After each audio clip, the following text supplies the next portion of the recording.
Is it possible to start a meal plan company with just $500? And if so, what would production look like? What are your options as far as production goes? Well, I'm looking to cover all of that in today's video. My name is Casey Cochran. I am the proud co-founder of Pt4, and my business partner Steven and I started it with nothing. No experience, no network, no money. We didn't even have $500, and we grew it to Florida's highest rated meal plan company. And I've got a series of videos that are going through how I would start a meal plan company with $500 tomorrow with nothing else other than the experience that I've amassed over the last 6 years. So basically, if I were to just pick up and move to another state with no connections, barely enough money to get there, $500 in my pocket, how would I do it? Well, I should also tell you, I'm not a chef, not a personal trainer, I'm not a nutritionist, neither was my business partner, and as I said before, we've still managed to take Pt4 from zero to Florida's highest rated meal plan company, and it's something we're very, very proud of, and I would love to show you how you can do it, because the way I look at it, there's never going to be a business that could put another business out of business unless that business is not treating their members, their clients, their customers the right way. Follow that along? Member, business, purpose. So basically, if I'm doing my job and I'm taking care of my clients and you're doing your job taking care of your clients, there's plenty of people who are eating food who are going to be customers of both of us. So why not share some tips, some secrets, maybe some battle scars and some lessons so that we can help each other sleep a little bit easier and overall provide a better product and service. So in this video, as I alluded to in the beginning, we're going to discuss production. I've got other videos on other stuff from sales to ordering systems, marketing, so check that out. Please subscribe, like, and comment below, but we're going to get right into it because I don't know what else to do now. Production. All right, now there are, and I'm sorry if you can't read this, but actually these are my notes. You should be taking your own notes, so you shouldn't be looking at my notes anyway.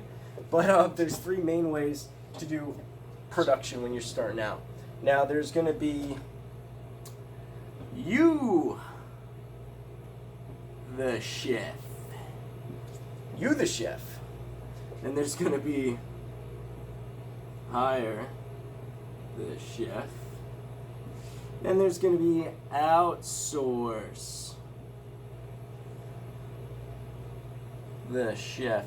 And by chef, I mean the production. Now, you might not be a chef.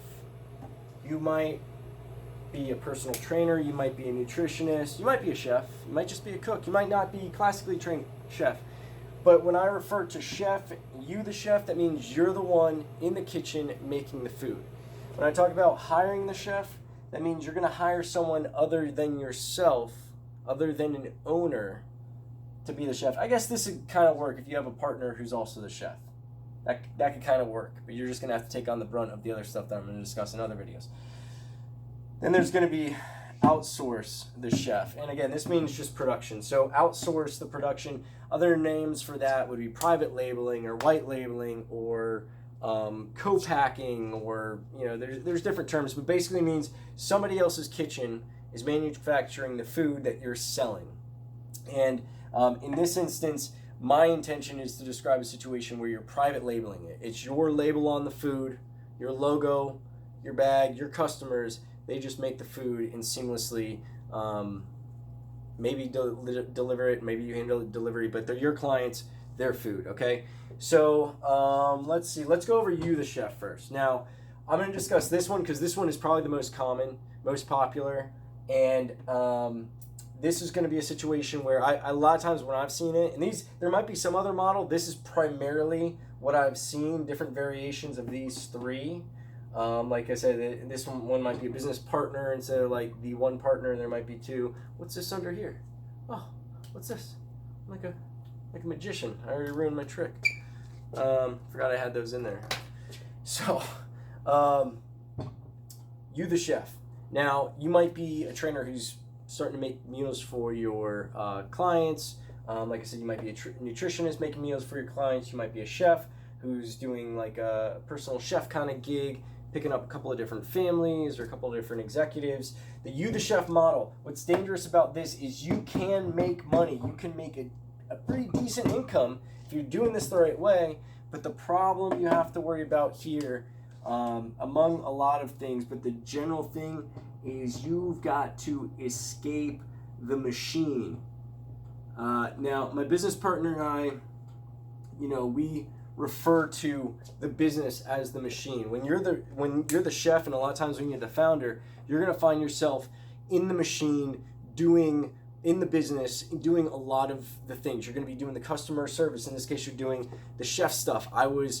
Steven and I actually have done everything but the You Chef model. We've done both of these. We've never done the chef model, much to the benefit of our customers, because Steven and I don't know how to cook. Steven can cook a couple of dishes. I'll be fair. He can throw down a couple of dishes. He doesn't cook a lot though, but he's no chef. I, on the other hand, could burn water. So again, much to the benefit of our customers, we were never the chef. So thankfully, because of our ineptitude, we were able to escape this danger. But we've literally done every single part of this machine other than that. From delivery to purchasing to peeling calabasa squash and washing dishes and like literally everything. Customer service, sales, obviously, that's all in the beginning when you're the founder, but all the other stuff as well. We did it before we hired out. That's how we started it with zero. That's how we were also technically profitable our first week. But again, we'll get more into that. And it also contributed to starting out in this model our first week, but we'll get into the model. So escape the machine. When you're the chef, we're working on a merger currently with a smaller meal plan company. Under this situation, he was a chef for years, had catering companies. I think he's had restaurants. He's been the personal chef for some very high-end clientele, including celebrities, P. Diddy, and he's made a meal plan company, but now he's also pivoting to go into a more health coaching role. And he's liking that a lot more. So he has this great relationship with food and this great understanding with food, and now he's also got the nutritional education, and he's looking to lean more on that. So we're looking to take over his production just because he's realizing that it's hard to get out of this because nobody's going to cook the food as good as you, or even if they can cook the food as good as you or better, you're going to take this drop in your pay because you're going to be used to getting the, all of the profit or whatever the profit. Now there's a big chunk of the profit that's going to be coming out of that weekly batch, and that's going to be going to this other chef guy. So you're going to have to make that adjustment, and a lot of people, when they're going on and they're used to that income level, they normally start spending at whatever that income level is. Ignore this stuff. So you're making this income level, all of a sudden you've got to hire that chef, so your income goes down. So now what you have to do, this is your personal income. All right, so now what you're going to have to do is boost the business's income to now compensate for that drop. So now if you start picking up clients here, boom, boom, boom, boom, boom, company starts making more rev, and you'll be able to start getting back to that. But that is something that's dangerous. And in general in business, you have to always assume that there's going to be like these different plateaus where you have to, and the term escapes me, but I know there's a business term, but I'm a high school dropout, so I don't know that, and I never finished college. But there's a term that describes basically that that horizon, that plateau, that precipice where basically you now have to outlay a bunch of money, or now it all of a sudden became way, even though you're growing, you just had to make such a big investment in getting a new space or hiring a bunch of new people that now you're making less money, maybe not profitable. We've been in situations like that where and I'll go into that in other businesses where we hired expecting to grow and continue growing, but then because of some issue, we didn't grow to where we thought we would be, but we still hired enough people to be making that production. But since we weren't making that production, that amount of people actually became too heavy and our payroll got off balance, and it was ugly because then you're in a situation where it's like, well, after we get through this season and we fix this, the trajectory should be up, and we got these really high skilled people and we don't want to screw them over. So, well, okay, so it's a lot of fun. But yeah, getting yourself out of the machine, that's going to be, sorry for digressing, that's going to be the biggest fear that I have with models like this. In all of this, you're going to want to keep production very simple. You're going to want to keep the menu very simple. If you don't have to rotate it, don't rotate it. Maybe rotate it monthly instead of weekly. Offer 10 options if you can get away with it. And just keep it simple for all of this, because you're purchasing and everything else. One thing that we were looking at with this guy, he's got like some stuff on the menu. We saw last week, we saw his orders, and he has a veggie lasagna that had one order because he's got like 20 items on the menu, but he had one veggie lasagna ordered. If he only had 10 items on there, and that veggie lasagna was one of them, and you got 20 people ordering, more people are forced to order that. You know how you can't make one lasagna. You have to make a tray of lasagna, so he's wasting a bunch. So keep it simple. Keep it very simple. Hire a chef. Keep it simple. Very simple. This is actually the second thing that we did, just to control production a little bit more, and I'll explain that. But basically, when you hire a chef, you're either renting kitchen time, or maybe that chef has a kitchen, or something like that. Maybe it's almost kind of like an outsourced situation where you're hiring like a caterer who's working just for you, and it's a small time one man shop or small shop caterer. Actually, this I'm probably going to say that this, scratch all that. And this one I'm specifically, because that kind of blurs the line with outsourcing, we'll keep it really strict. This is straight up hiring somebody who's working exclusively for you. That's a big differentiator. I'm sorry. Hire the chef means you're hiring someone who's only working for you. You control their time. They might have a side gig, but your thing is their main thing. You're not outsourced to somebody else who has different clients that they have to pay attention to, and you're not doing the production yourself. You hired somebody else. This might also include your business partner being the chef, but whatever. For the purposes of this, let's say it does include your business partner being the chef. With this one, again, keeping it very simple. If it gets too elaborate with production, like you're going to think, oh, I got this guy, he's going to be here, so I'm going to just have him make 20 items. No, he's still got to break down and clean up 20 items. It's going to be very quick. It's not going to be very long before you're going to have him asking for a prep guy to help him set up, or a dishwasher, or maybe like one guy to do both. But very quickly, they can be overwhelmed, because while it does seem like, oh, he's already there, the shopping is another thing. When you're doing more SKUs, it's going to be harder to purchase efficiently. If you're able to force people to pick a smaller amount, you're going to sell more chicken. So when you buy a box of chicken, you're not going to be getting rid of half of it, something like that. So again, keeping it small, keeping it simple. Hiring a chef, you're also going to want to, again, make sure that you're going to have the volume that's going to take care of them and leave you profitable. You're going to have to ramp up, and definitely see sales and different strategies for that, but you're going to have to want to ramp up quickly in order to have that guaranteed amount.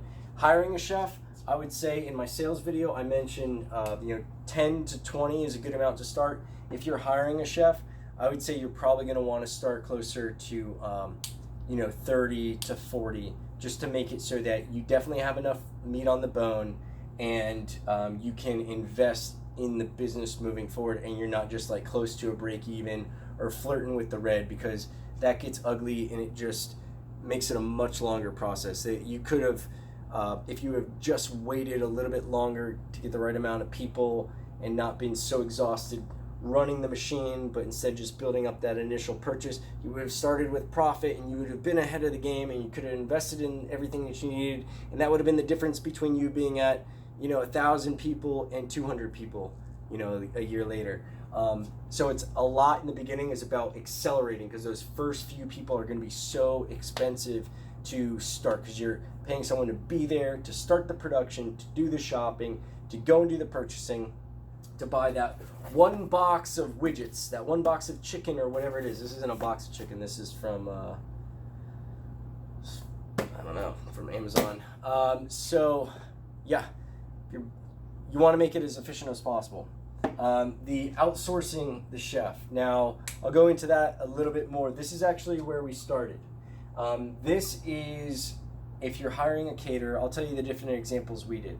The first two were we hired different meal plan companies. They were already literally doing meal plans, and we started with one. We left because he just couldn't understand the private label situation. A lot of people aren't going to be willing to do it. They're going to see you as competing with them. As I mentioned in the beginning, if you're doing your job and I'm doing my job, we're never going to put each other out of business. And if I'm selling your food, we're never going to be competing. Like, I'm not stealing your client, So that was the issue with the first guy. He saw us as competition, so we did it for a week.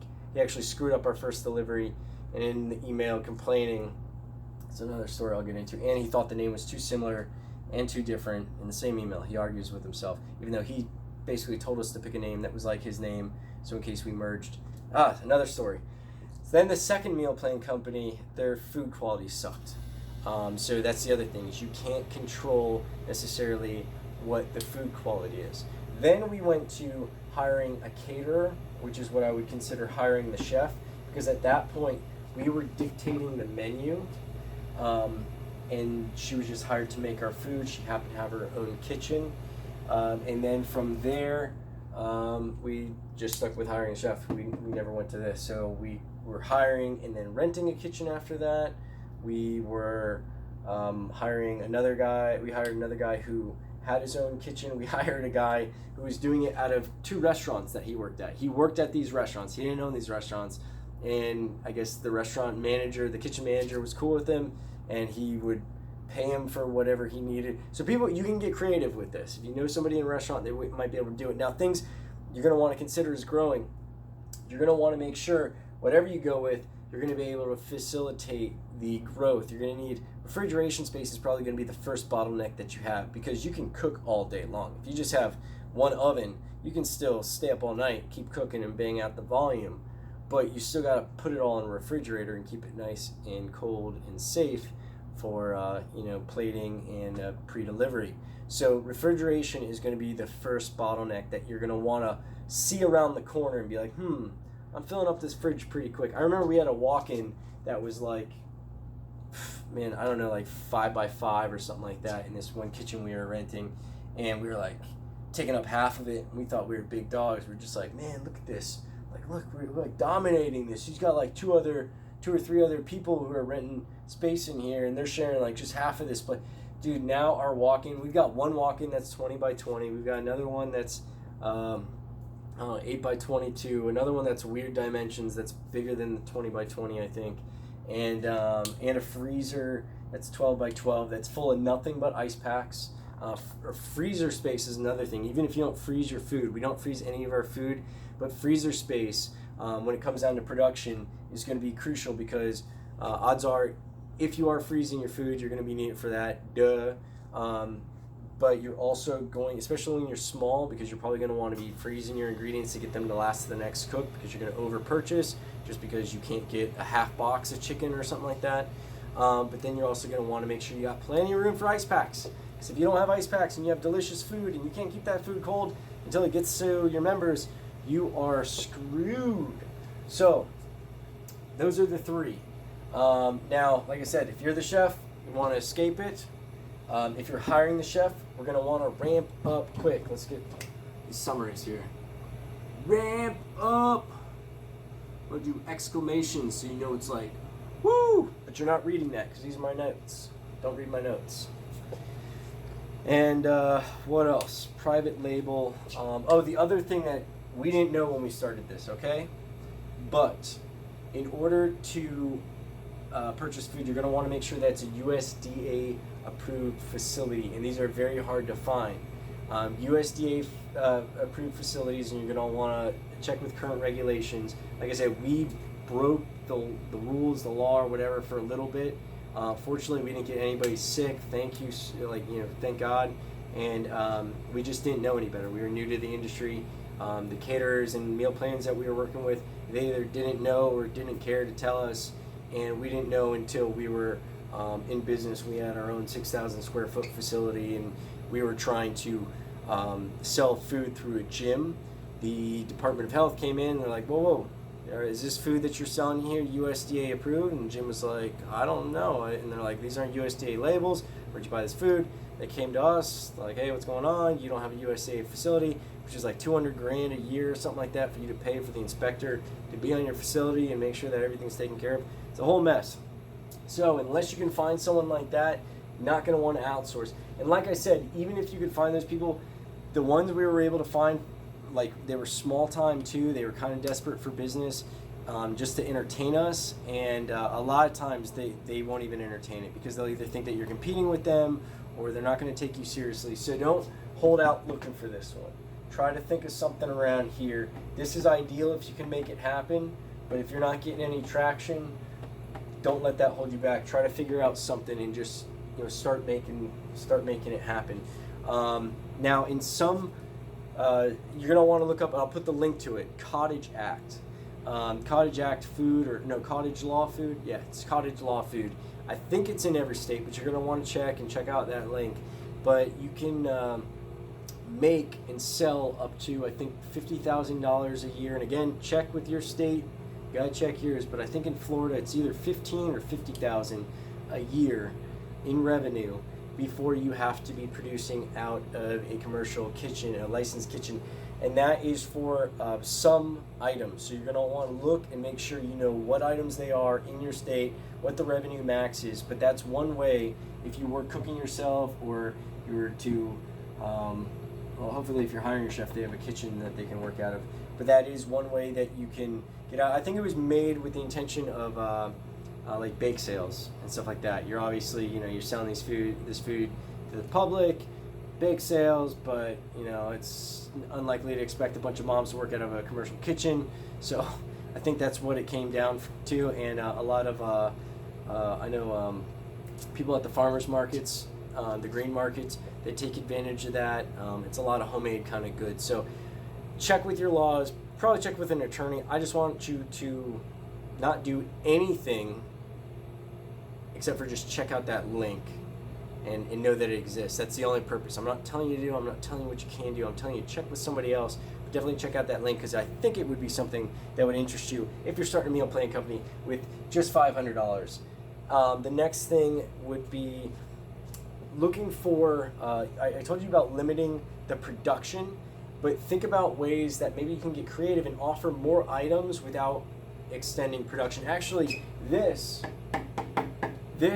are questions loosely related to what I'm talking about. These are questions for the owner of a company called Pt4, and you're definitely going to want to check them out because they are awesome. Pt4, it's a local company out of, I guess they're probably out of Boca. I see them around Boca all the time, but they're out of Boca Raton, Florida. I believe they ship nationwide, but check them out. Maybe it's gofropro.com, but Google F-R-O-P-R-O. Delicious little, like, I'd say pre-workout, post-workout, whenever you want kind of snack. Really good, a bunch of different delicious little flavors, and it's good macros, all natural goodness. But this is stuff that we don't want to make. This would be a pain in the ass for us to make, and this guy already does a killer job at making it. So this is a zero production item. So remember when I was talking about different bottlenecks? Well, we've invested in the refrigeration space. We got plenty of refrigeration space. The next bottleneck is going to be production. We're going to avoid that. We can offer more SKUs by just offering somebody else's stuff. This guy's got this stuff all nicely packaged. He's got a great following as well. So it's known here in the local area, and I think a lot of our members are going to be stoked to see it on our menu, especially at a great price that we're able to offer it to them, and the lovely convenience of bringing it to them. Think about other companies, especially local companies, if that's the demo that you're going for. We are a local company, so we love working with local brands. I'm stoked to get this guy on the menu, but think of other companies who can manufacture stuff for you that you can put on your menu that's not going to kill your chef and kill your profit and make production crazy. We started off, before our first breakfast menu was actually made by a guy who would just come into our kitchen to use our kitchen and make the breakfast. And then we would pay him. He also worked for us hourly, but he had the breakfast thing on the side. He came to us, he's like, hey, I see you got a meal plan company. I'm selling my breakfast to a couple of gyms. Love to sell it through your meal plan company. So we're doing that. We're like, all right, just make it in our kitchen so you're not making it from home. he did that, and then he's like, hey, I'm also a chef. I'd love to work with you guys. Lance, awesome guy. I'm gonna have to check him out. I haven't seen him in a while. And we sold his breakfast, and that was our first breakfast menu because we didn't want to take on the production. We didn't have enough people to justify it. That's what you've got to realize. You're gonna have some people saying they want breakfast. You got to get commitments before you start adding other things to the menu. You're gonna have some people asking for vegan. You got to see exactly how many vegans you got. How many are going to commit to it? Are there some people who are exploring vegan and they kind of want the option to have vegan, or they think they do, but when they actually look at it, they never find something on the vegan menu that you like? You end up setting up, a vegan lasagna, and you have to sell one of them and make a tray of them just to sell one of them. Don't get yourself in that situation. Make sure that you have enough to justify production, or have somebody else handle that production for you. Another great example, we found a gluten-free kitchen that was doing baked goods a few years back. We weren't set up really for baking. We didn't have anybody that was really strong with baking at the time. We were much smaller, and again, the production didn't make sense. But I could sell like 3 gluten-free muffins, worst case scenario, because I'm just driving down to this little gluten-free bakery and buying them. So that's easy, and that's a nice way to up our revenue. The thing that I don't know where this saying came from, but Steven, my business partner, is always saying this, and I picked it up years ago after listening to him say it enough. But people are coming into my store to buy jeans. I'm also going to sell them a belt, and I'm going to sell them some socks because I know they've got legs, and I know their jeans have belt loops, right? So I'm going to sell them these accessories. If someone's eating paleo, maybe they want some gluten-free or some low-carb stuff.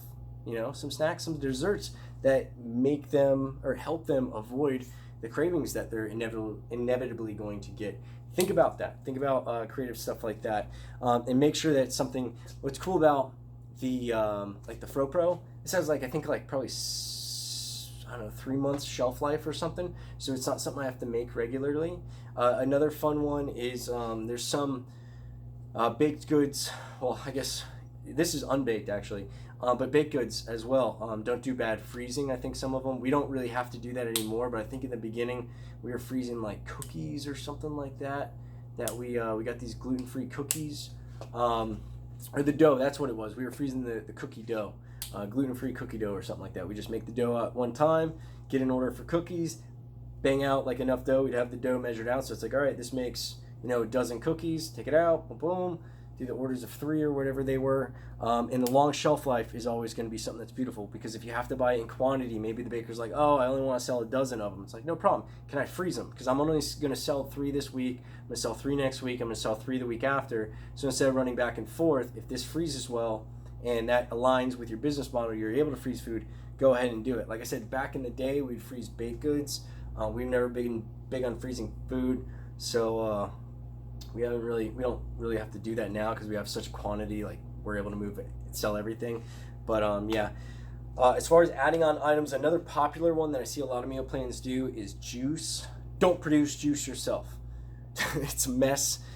We've tried doing it ourselves. We know other meal plans who have done it. We are next door to Raw Juice, who is an amazing company in South Florida. And they have a bunch of retail spots, but this is their corporate headquarters on the other side of that wall. And on the other side of that wall, that far wall 3 suites over, is their corporate production facility that they supply the retail places from. Juice manufacturing is expensive. It's messy. It sucks. It's a brutal game. Don't get into it. It's a full business by itself. It looks easy. I know it looks easy. We tried doing it. We had a tenant when we first moved in here. We did a shared space kind of thing because we didn't need all the space. We didn't need all the kitchen time. He was doing juice. He put hundreds of thousands of dollars into it. Failed. It's a very hard business. So don't think you're just going to throw juice on your menu and be good to go. Another thing is, if it's raw juice, like Raw Juice, our guys here, love them. We would love to sell their juice, but you can't do it unless it's pasteurized. So that's another law. It's also not able to go over state lines. Now you know that, just fun stuff. But it has to be pasteurized. If you're selling pasteurized juice, that's cool. High pressure pasteurization is the most popular one. Supposedly it destroys the least amount of nutrients in the process. And I think you get like a 60-day shelf life with that. So that wouldn't be bad. But again, you're going to be investing in a big bulk amount of juice. It's going to be sitting on the shelf. You're going to want to make sure you can move it before it goes bad. And juice just sucks. It's heavier.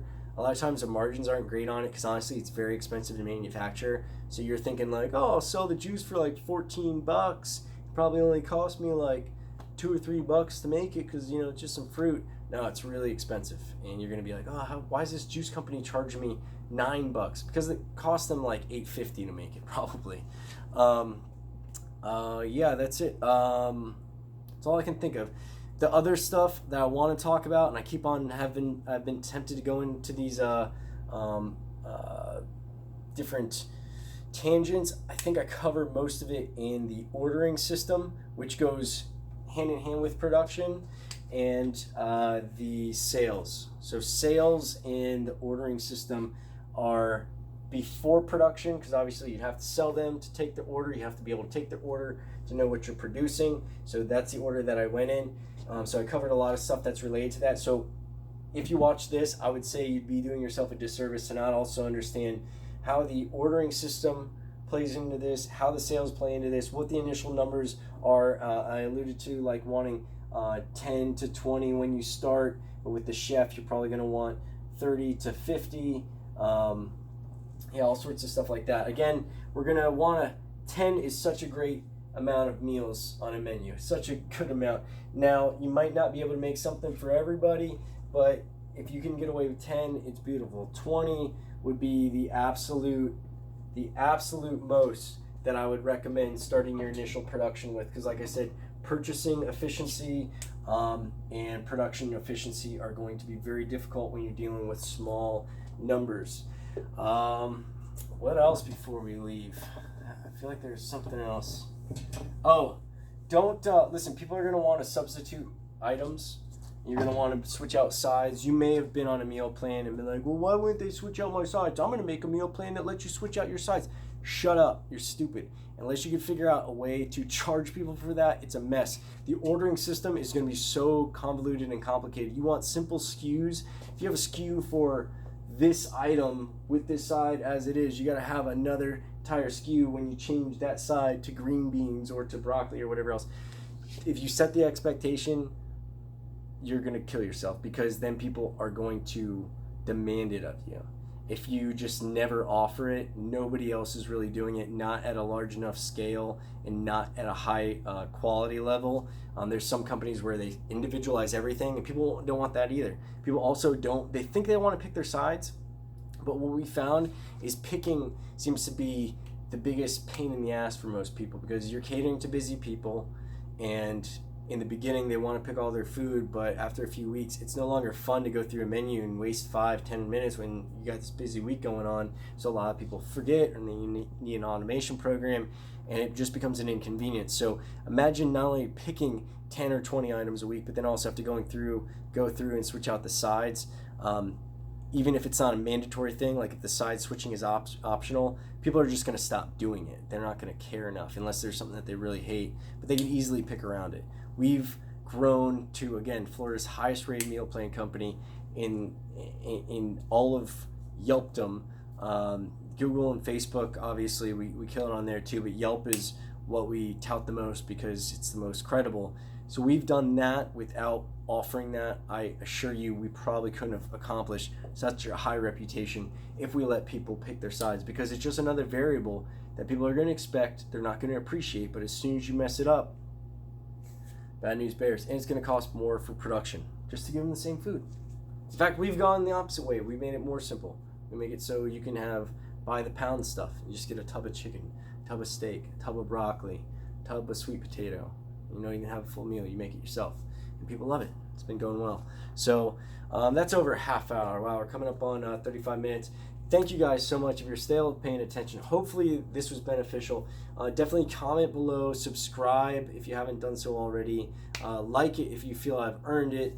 I'd be very, very appreciative. If you don't feel I've earned that like, please comment below and let me know why. Let me know what else you want me to cover.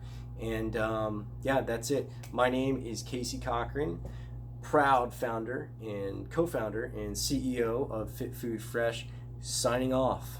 Seacrest out.